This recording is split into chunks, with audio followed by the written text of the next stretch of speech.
정말로 행복하게 살고 싶죠? 정말로 제대로 된 한 번 사는 인생 살고 싶으시죠? 여러분이 이미 살고 있는 분들입니다. 왜? 하나님이 그렇게 해주셨으니까. 미친 사람이 세상을 바꾼다는 그런 말이 있습니다. 패션, 열정을 가진 사람들이 세상을 바꾸고 변화를 시킵니다. 우리나라도 먹고 살기 어려운 산업 기반이 전혀 없었던 1950년, 60년, 70년대의 시간이 있었습니다. 그때 먹고 사는 것도 없는데 자동차를 만들어야 한다라고 자동차 회사를 만들고 또 배를 만들어야겠다는 그런 고집과 열정이 아무 기술도 없고 돈도 없는데 만들어 본 그런 일도 없는데 K조선이 오늘날 있게 된 것입니다. H자동차가 있게 된 것이고 또한 가전제품 다른 나라에서 베껴서 만들던 그 가전제품 또 반도체 신화를 외치면서 과감한 투자 그리고 열정으로 S전자, L전자, S반도체 등등이 여러분 존재하게 된 것입니다. 지도에 비친 한 사람 고산 김정호가 가로 3.8 세로 6.6의 대동여 지도를 만든 것입니다. 3층 정도의 그 높이의 건물에 여러분 지도를 만드는 겁니다.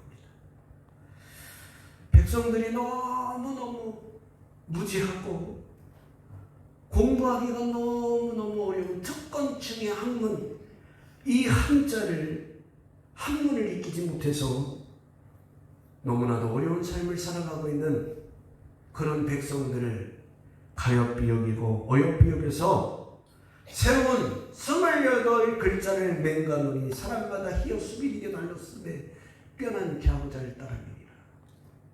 세종어제 훈민정음에 나오는 그런 말입니다. 이 세종대왕과 집현전 학사들의 열정과 수고가 오늘날에 여러분 한글이 태동한 거예요. 여러분 한번 배워보셨죠?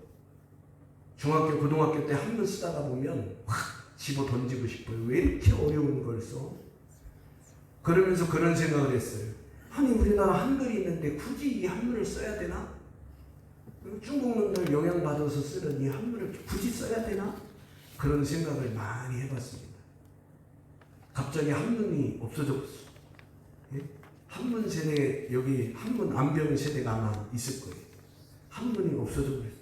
교과목에서. 그러더니 또다시 또 한문이 다시 생겨나고 있는데 여러분 한글이 얼마나 쓰기가 편합니까? 난 놓고 기억자를 쉽게 쓸 수 있는 한글! 여러분 한 사람의 왕과 집현전 학사의 열정으로 만들어지게 된 것입니다. 시카고의 법률 문제 전문가였던 리 스트로벨이라고 하는 사람이 있습니다. 이 사람은 원래 예수 안 믿던 사람입니다. 그는 단지 사람들이 이 예수님을 신화로 만들고 하나님을 신화로 만들었다라고 생각을 하고 있었습니다. 그리고 사람들이 원시적인 그런 미신 때문에 하나님이라는 신을 인위적으로 만들어냈다라고 생각을 했습니다. AD와 BC가 분명히 세계사를 구분하고 있음에도 불구하고 예수님 오시기 전 세상, 예수님 오시는 후의 세상을 분명히 세상은 나누고 있음에도 불구하고 그는 예수님 또한 사람들의 상상으로 지어내진 인물이라고 여겼습니다. 그러던 어느 날 그의 아내 레슬리가 예수를 믿게 된 겁니다. 근데 예수 믿고 난 다음에 그녀의 인생이 바뀌어지고 삶이 바뀌어지고 가치관이 바뀌어지고 예수님을 믿고 내가 그리스도인이 되었다라고 하는 놀라운 고백 그리고 아내의 달라진 그런 어떤 변화된 삶으로 인해서 뭔가가 있나? 예수 그리스도를 그 사건을 조사하기 시작을 했습니다. 그 사건을 조사하려니까 자연스럽게 성경을 읽게 되고 고고학을 공부하게 되었습니다. 그는 600여일 동안 법률 전문가니까 얼마나 냉정하고 논리적으로 시기적으로 찾아보았겠습니까? 그리고 600여일 연구한 끝에 그는 아주 객관적인 조사 결과를 내놓았습니다. 이런 결과를 내놓았습니다. 나사렛 예수를 신뢰하는 것보다 무신론을 주장하기 위해 훨씬 더 큰 믿음이, 더 많은 믿음이 필요하다. 즉 예수님을 믿지 않는 것보다 훨씬 더 예수를 안 믿는 믿음이 훨씬 더 큰 그런 결단이 필요하다는 거예요. 그는 요한복음 1장 12절에서 그 말씀 가운데 영감을 받았습니다. 은혜를 받았습니다. 요한복음 1장 12절은 영접하는 자 곧 그 이름을 믿는 자들에게는 하나님의 자녀가 되는 뭐를 주셨다? 권세를 주셨다. 오늘 저와 여러분들에게 하나님을 믿는 자녀들의 권세를 주신 줄로 믿습니다. 그 후에 그는 놀라운 경험을 하게 됩니다. CBS 특별기획 드라마 신호섬이라고 하는 드라마가 있었고요. 뮤지컬로도 나왔고 영화로 나온 문준경 전사님에 관한 이야기를 잠깐 하고 싶습니다. 이 신호섬은 중도섬의 옛 이름입니다. 이 섬은 비가 오면 그냥 물이 쭉쭉 빠져버리는 아주 특이한 섬입니다. 그래서 물이 아주 굉장히 귀했던 그런 섬입니다. 이 중도에 섬선교의 어머니 문준경 전사님이 복음을 전합니다. 그래서 임자진리교회, 중동리교회, 대호리교회, 방충리교회 이런 교회들을 만들었습니다. 지금도 우리 한국의 그런 종교 분포들을 연구를 해보면, 조사를 해보면 이 신안군 지역, 이 군산 이런 지역 있잖아요. 목포까지 해서 이 지역이 복음화율이 다른 데보다 압도적으로 높습니다. 왜 그랬을까요? 척박한 섬, 살기도 어려운 섬, 남편에게 버림받은 한 여인이 예수님을 만나고 현 서울신학대학교에서 신학을 공부하고 섬으로 가서 복음을 전해서 예수 그리스도를 전해서 여러분 그 영향이 있게 된 줄로 믿습니다.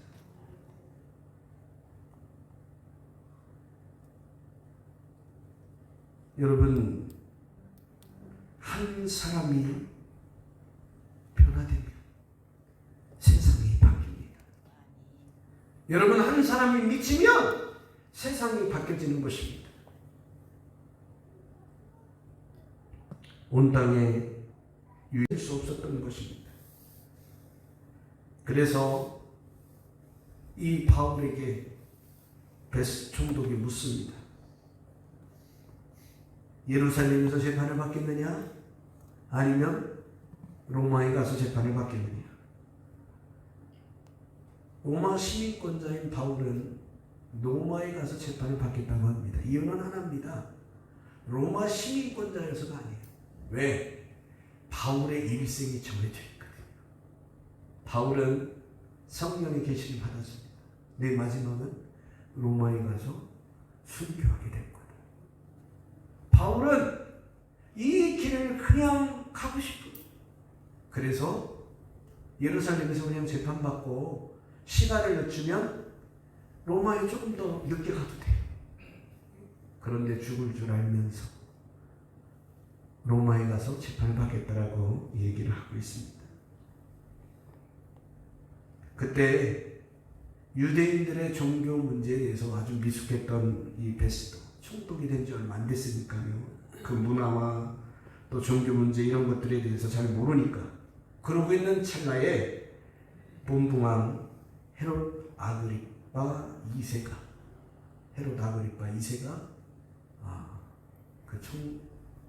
바울이 있는 곳에 찾아오게 된 것입니다. 그래서 그에게 조언을 부탁하면서 이야기를 하는데 바울이 그때 변론을 하는 내용입니다. 바울은 유대 관습에 아주 익숙한, 그리고 또 그렇게 그런 어떤 문화 속에서 자라난 아그리파 왕에서 변론한 것을 다행으로 여기면서 자신이 과거 철저한 유대교인이었고, 그리고 그리스도인들을 핍박하는 사람이었다, 그렇게 고백을 합니다. 그러나 이어서 다메섹 도상에서 예수 그리스도를 만나고 이방 선교의 부름을 받았고, 자신이 전하는 것이 유대교의 전통과 배치되지 않는다라고 하는 것을 변론을 하게 되는 것입니다. 그런 마지막으로 예수 그리스도의 죽음과 부활이 이스라엘과 이방인에게 전파되어야 함을 강조하면서 자신을 위한 그런 어떤 변론을 하기보다는 그 변론을 복음으로 하려고 했던 것을 보게 됩니다. 바울은요, 복음에 미친 사람, 바울은요, 전도에 미친 사람. 그래서 자신의 생명은, 자신의 어떤 삶, 바울의 모습이 너무나도 존경스럽습니다. 자, 오늘 본문의 핵심 내용은 이렇습니다. 바울의 변론을 들었던 베스트 총독은 어떻게 반응합니까? 그런 총독의 반응에 바울은 또 어떻게 대답을 합니까? 오늘 본문 24절 25절 말씀입니다. 함께 읽도록 하겠습니다. 바울이 이같이 변명하며 베스트가 크게 소리내어 이르되, 바울아, 내가 미쳤도다. 내 많은 학문이 너를 미치게 한다 하니, 바울이 이르되 베스트가 가까이, 내가 미친 것이 아니요 참되고 온전한 말을 하나이다. 바울의 그런 어떤 변명에 대해서 베스트가 네 많은 학문이 너를 미치게 한다. 바울의 학문의 깊이가 얼마나 넓은지, 얼마나 깊은지 우리가 알고 있잖아요. 베스트도 그것을 알고 있었습니다. 그래서 너 깊은 학문이 너를 미치게 했다. 그런데 바울은 분명히 선포하고 선언합니다. 내가 미친 것이 아니요 참되고 온전한 말을 하나이다. 여러분, 우리가 미친 것이 아니라 참되고 온전한 예수를 믿고 있는 것입니다. 여러분, 우리의 정신이 2% 부족한 것이 아니라 참자오실 예수 그리스도, 우리를 위해 예비하신 천국 백성이라는 사실을 기억하시길 바랍니다.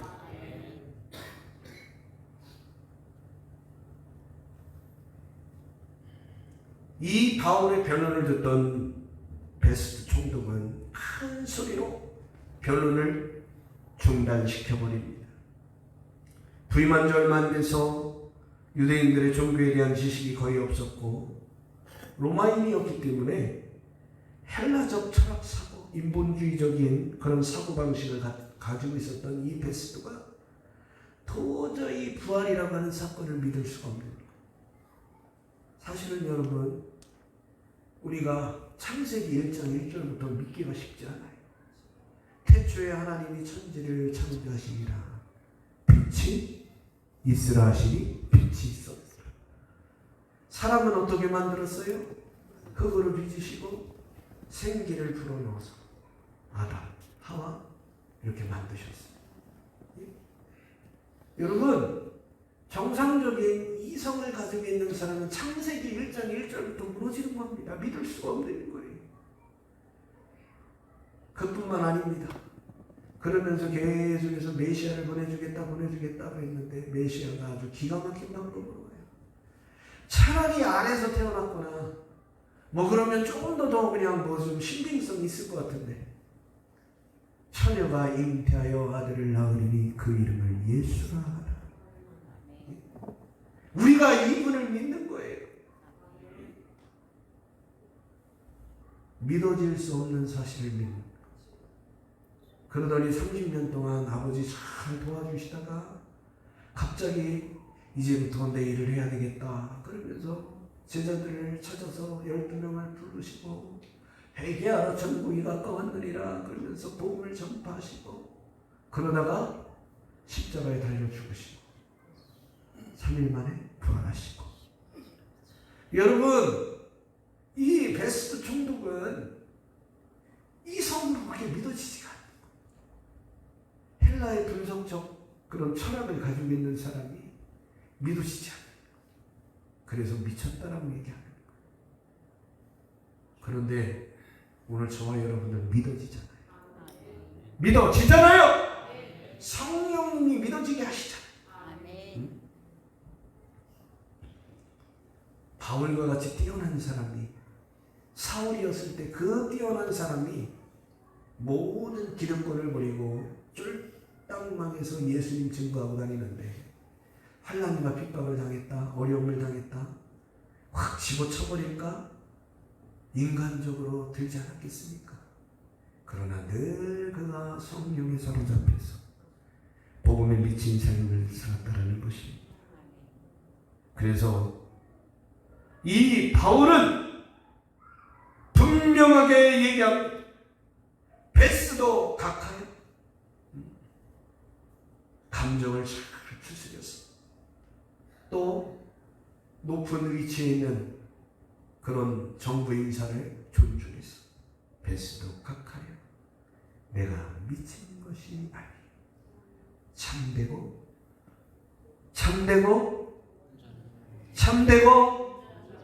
온전한 말을 하나니. 참되고 온전한 말은 예수님이시고 십자가에 죽으셨고 부활하신 그 예수님을 말하는 것입니다. 여러분, 불신자에게 복음을 전하다 거절당한 그런 경험이 있습니까? 전도하다가 비난을 당하고 공격을 받을 때 여러분 어떻게 해야 될까요? 방법이 있습니다. 전도를 많이 시시때때로 해다 보면 그런 사람을 만나도 내공이 있어요. 그러려니가 됩니다. 저도 처음에 전도 나갔을 때 아들, 딸 그 연배도 안 되는 애들이 너무 무례하게 하고 그러면 속상하기도 하고 힘들기도 해버렸어요. 내가 니들 천국 가라고 지옥 가지 말라고 복음 전했는데 이런 생각이 들었어요. 그런데 오랜 기간 동안 수년 동안 끊임없이 하다 보니까 그런 얘기 들어도 아무런 감정의 상관도 없어요. 오히려 그 영혼이 불쌍한 거. 아이고, 너 잘났는데 너 잘났으면 뭐하냐? 너 지옥 간다. 너 예수 안 믿으면 지옥 가는 거야. 꽝이야. 인생 꽝이야. 그런 안타까운 마음이 드는 거예요. 바울이 그런 마음 가지고 살지 않았을까요?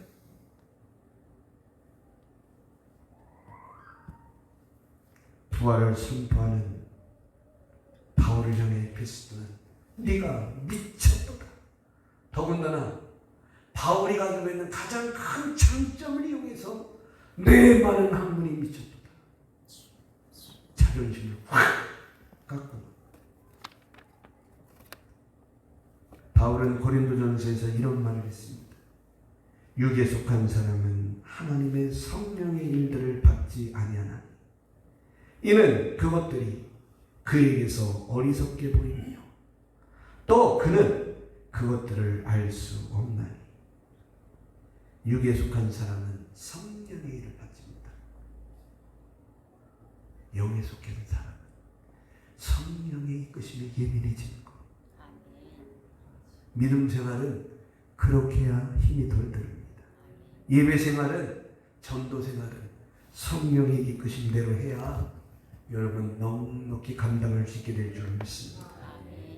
육신의 눈으로만 판단하는 세상의 사람들은, 복음을 위해서 헌신하는 사람들, 예수 믿는 사람들 어리석다, 미쳤다라고 얘기하고 거절하고 냉소하고 이렇게 하는 것이 자연스러운 일일 것입니다. 바울은 개의치 않고 명확하게 얘기합니다.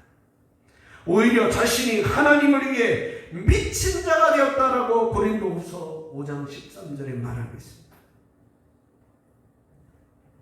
여러분, 미친 사람이 세상을 바꿉니다. 오늘 저와 여러분들이 예수에 미칠 수 있기를 주님의 이름으로 선포합니다. 복음을 전하다가 냉소와 거절을 당하고 때로는 무시를 당하고 경멸한 눈으로 우리를 볼 때, 복음을 전할 때 싸늘한 그들의 시선이 있다 할지라도 예수님도 이 땅에서 복음 전하다가 똑같은 일을 당했어요. 사도 바울, 베드로 다 그런 일을 당했어요. 우리나라 선교사 초대 선교사들 왔을 때 여러분 서양 귀신이라고 대꾸도 안 하고요. 왕따 시켰어요. 처음에 여러분 교회가 만들어졌을 때 사람들이 야수교 미쳤다고, 자녀들이 근처에 얼씬도 못하게 했던 그 종교가 여러분 150여 년이 지난 지금 한국 사회를 움직이고 한국의 여러분 정체성과 정신적인 그런 일들을 여러분 이끌어가고 있다는 사실을 기억하시기 바랍니다. 복음을 수행하는 것이 얼마나 큰 은혜인지를 깨닫게 될 때, 기회가 될 때마다 예수를 전하게 되는 것입니다. 예수의 사랑으로 충만해지면 세상의 사람들의 조롱이 두렵지 않고 그들의 손가락질, 그들의 시선이 전혀 신경 쓰이지 않고 오히려 내가 예수 흔적을 가지고 살아가는 것이 기쁘다라고 여겨지게 될 줄로 믿습니다. 우리의 신앙의 모습이 거기까지 성숙되기를 주님의 이름으로 선포합니다. 두 번째 핵심 내용입니다. 바울의 말을 들은 아그리파 왕은 또 이렇게 반응을 합니다. 또 바울은 그들에게 바라면서 하나님께 간구하는 그런 말이 있었습니다. 본문이 27절로 29절입니다. 같이 읽으시죠. 아그리파 왕이여, 선지자를 믿으시나이까? 믿으시는 줄 아나이다. 아그리파가 바울에게 이르되 내가 적은 말로 나를 권하여 그리스도인이 되게 하려 하는도다. 바울이 이르되 말이 적으나 많으나 당신뿐만 아니라 오늘 내 말을 듣는 모든 사람도 다 이렇게 결박된 것 외에는 나와 같이 되기를 하나님께 원하나이다 하니라. 아멘. 그렇습니다. 믿음을 자극하는 바울의 말에 아그리파 왕은 내가 적은 말로 나를 권하여 그리스도인이 되게 하는구나 라고 말하고 있습니다. 이에 대해서 바울은 자신의 말을 듣는 모든 사람이 옥에 결박되는 일, 그거 외에는 다 나와 같이 복음 증거자가 되기를, 예수 때문에 인생의 풍성한 삶을 살게 되기를 하나님께 원한다라고 하는 그런 이야기를 하고 있는 것을 보게 됩니다. 아그리파 왕은 유대교에 대해서 잘 알고 있는 왕입니다. 그 지역에서 자라났고 분부왕으로 인정을 세워진 왕입니다. 예수님에 대해서도 잘 알고 있는 사람입니다. 예수님께서 어떤 생애를 살으셨고 3년 동안 어떻게 사셨고 어떤 기적을 베푸셨는지 다 알고 있는 그런 분부왕이었습니다. 또 제자들이, 예수님의 제자들이 또 예수님 복음을 전하면서 또 예수님 사후에 부활하시고 승천하신 이후에 제자들이 병자를 고치고 하는 이런 일들도 다 익히 들어서 알고 있었을 것입니다. 당연히 알고 있었을 것입니다. 왜냐하면 그 지역을 통치하는 그런 본부왕이기 때문에 당연히 일어나는 일에 대해서 예민하고 민감할 수밖에 없습니다. 그러면 나사렛이 성전 미문에 앉아서 구걸하는 사람에게 내게 근거이 없지만 나사렛 예수 이름으로 걸어라 해서 걸었던 그런 사건들 몰랐을까요? 다 알고 있었어요. 자, 그렇기 때문에 아그리빠에게 바울은 선지자를 믿으시나이까? 믿는 줄 아나이다. 스스로 질문하고 스스로 대답합니다. 바울은 아그리빠 왕에게 믿음의 결단을 요구하고 있습니다. 아그리빠 왕이 당황하죠. 왜? 만일 베스도 총독이 미쳤다라고 하는 이 바울의 이야기를 받아들이면 이방인 지도자 앞에서 체면을 구기고 자신도 미친 사람 취급을 받게 될 것이고, 선지자를 믿지 않는다라고 하면 유대인들 사이에서 유대인들이 반항하고 들고 일어나지 않겠습니까? 그래서 자신의 입지가 약해질 수밖에 없었습니다. 처세술에 아주 밝은 아그리빠는 내가 적은 말로 나를 권하여 그리스도인이 되게 하는구나, 이렇게 말을 즉답을 피해 나가는 것을 보게 됩니다. 여러분, 저와 여러분들은 영적 처세술이 밝으시길 바랍니다. 육적 처세술이 밝으면 이렇게 예수 믿는 것을 아주 그냥 싹 비스듬히 비껴나가요. 영적 처세술이 밝으면 여러분, 우리는 선언하게 될 줄로 믿습니다.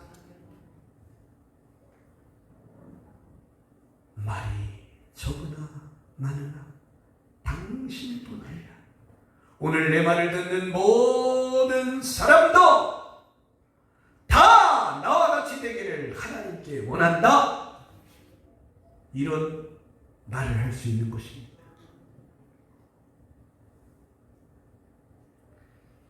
왕은 바울에게 네가 단시간의 연설로 나를 그리스도인 되게 만들려 하느냐. 그는 바울의 말에 마음이 흔들렸지만 체면과 세속적인 이해관계 때문에 믿음으로 나아가는 것을 거절합니다. 나는 누군가에게 나와 같이 되기를 원한다라고 하는 말을 자신 있게 할 수 있습니까? 자녀들에게, 주변의 사람들에게, 지인들에게 자신 있게 예수 그리스도를 선포할 수 있습니까? 선포할 수 있는 믿음이 있길 바랍니다. 여러분이 결단하셔서 입술에서 내뱉으면 역사는 살아계신 성령님이 하는 것. 그냥 여러분들이 알아서 제어하고 안 하기 때문에 문제고, 입술을 벌려 선언하십시오. 왜 사람들이 복음을 듣고 마음이 흔들려도 믿음으로 결단하지 못하는 것입니까? 그런 사람들에게 우리는 어떤 조언을 하면 좋을 것 같습니까? 복음을 들을 때 호기심이 생기고 마음이 흔들리는 사람들 많습니다. 저도 전도를 하다 보면 굉장히 관심을 갖고 얘기하는 사람들이 있어요. 한참 얘기하고 예배 시간도 알려주고 오겐도라고 얘기하면 99%는 안 오는 것 같습니다. 하여튼 뭐 그런 사람들이 종종 있습니다. 물론 말장난하고 싶어서 그러는 사람도 있지만 대부분의 사람들이 그런 종교적 호기심을 가지고 있어요. 특별히 여러분 강하고 담대하게 예수 그리스도를 전하니까 그들의 마음이 흔들리고 그래서 듣고 싶어하는 사람이 있습니다. 그런데 그것을 받아들이고 결단하고 교회에 나오고 예수를 믿는 것은 쉬운 일은 아닙니다. 오늘 여러분들이 이 자리에 있다고 해서 예수 쉽게 믿는 거 아니라는 사실을 기억하십니다. 예수님이 우리를 위해서 몸짓고 피 흘리시고 정말로 우리를 위해서 끊임없는 중보를 하고 계시다는 사실을 기억하시기 바랍니다. 믿음을 갖게 되면 얽매이게 된다라고 하는 생각을 가지고 있습니다. 믿음 때문에 누릴 복보다 포기해야 하는 세상의 즐거움이 많다라고 생각합니다. 그래서 세상의 즐거움과 유익이 훨씬 더 커 보인다고 생각하는 사람들이 많습니다. 그래서 복음을 잘 받아들이지 않습니다. 바울은 그러나 이렇게 고백하죠. 내가 이전에 유익하게 생각하고 소중하게 생각했던 모든 것들을 주님을 만난 이후에는 가치 없는, 심지어는 배설물로 여기는 그런 고백을 하고 있는 것을 보게 됩니다. 예수 그리스도를 아는 것과 그분에게 발견되는 것과 그분을 자랑하는 것이 세상에서 비교할 수 없을 만큼, 아니 세상의 그 어떤 것과도 비교할 수 없을 만큼 진정한 자유이고 진정한 평화이고 진정한 행복이라는 사실을 바울은 비록 죄수의 몸으로 갇혀있다 할지라도 초라한 모습으로 세상의 권세자들 앞에 섰지만 누구보다도 당당했고 누구보다도 자유로웠고 누구보다도 확신 있게 나와 같이 결박된 것 외에는 당신도 나와 같이 되기를 원합니다라고 사람들에게 당대히 얘기했던 것입니다. 오늘 저와 여러분들도 주변의 사람들에게 당신도 나와 같이 되기를 원합니다. 당신들도 예수 믿기를 원합니다. 당신들도 예수 믿고 예배드리고 당신들도 예수 믿고 예배드리고 은혜 받아서 나와 같은 복음의 지원자가 되기를 원합니다라고 하는 소망을 품으시기 바랍니다. 이제 말씀의 결론을 내립니다. 교회가 성도가 미쳐야 할 것이 있습니다. 첫 번째는 예배에 미쳐요. 두 번째는 예배에 미친 이 힘과 에너지를 가지고 나가 복음을 전해야 합니다. 예수에 미치고 복음 전하는 삶, 예배에 미치고 복음 전하는 삶, 그런 삶이 저와 여러분들에게 있기를 주님의 이름으로 선포합니다. 복음에 미친 문중경 전사님이 신안군과 전라도 일대 한국 생명력은 결코 쇠하지 않습니다. 진정한 복음은 변화를 동반하고 복음으로 변화된 삶과 영혼을 향한 변함없는 열정과 사랑은 세상의 차가운 반응도 녹여버리고 예수님의 죽음과 부활을 전하는 효과적인 통로가 된다는 사실을 기억하시길 바랍니다. 오늘 내가 복음의 열정을 다하면 복음의 진보가 이루어집니다. 복음의 확장이 이루어지게 됩니다. 이제는 내가 그 복음을 위해 결단하십시다. 어떤 변화가 일어나는지, 어떤 결과가 나타나는지 우리 성령님의 이끄심 앞에 맡기며 열심히 복음 전도의 삶을 사는 저와 여러분 되시기를 주님의 이름으로 선포합니다.